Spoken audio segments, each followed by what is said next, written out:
हमने अपने short video में धमार ताल का परिचय, विभाग और उसमें कितनी ताली कितनी खाली होती हैं ये जाना।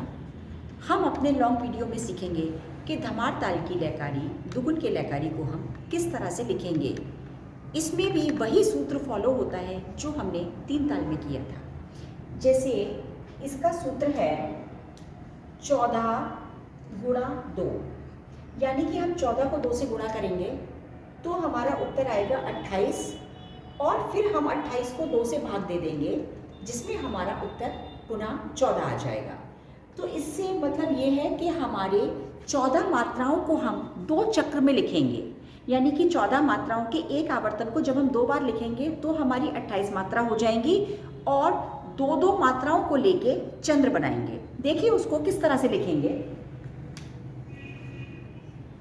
का धी टे धी टे धा आ गा ती टे ती टे ता आ। देखिए यहाँ पे हमारा 14 मात्रा का एक चक्र पूरा होता है। क्योंकि हम दुगुन लिख रहे हैं, हमको 28 मात्रा लिखनी है, तो इसी को हम एक बार और लिखेंगे। का धी टे धा आ गा ती टे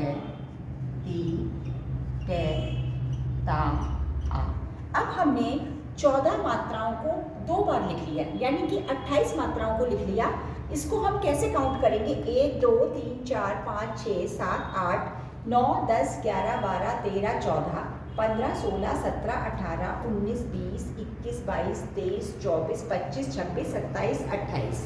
ठीक है, तो जब हमने उसको किया तो गुणा किया तो हमारी 28 मात्रा आ गई। 28 मात्राओं को हमने लिख लिया। अब हमको 2 से भाग देने के बाद पुनः इनको 14 में लाना है। तो 14 में लाने के लिए हम क्या करेंगे? 2-2 मात्राओं को लेके चंद्र बनाएंगे। चंद्र हमेशा हम लास्ट से बनाना शुरू करते हैं। 1 2 2 2 2 2 2 2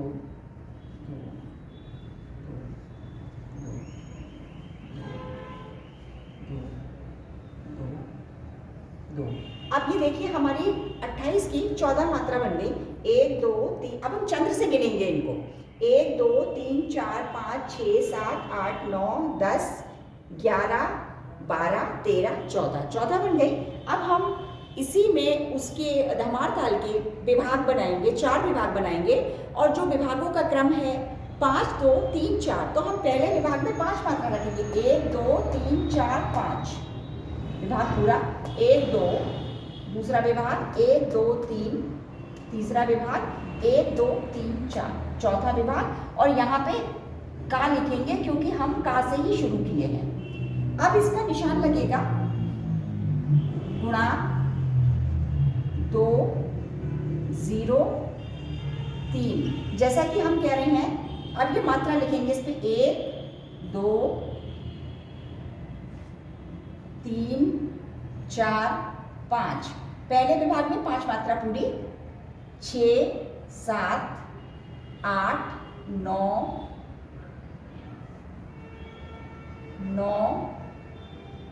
10 11 12 13 14।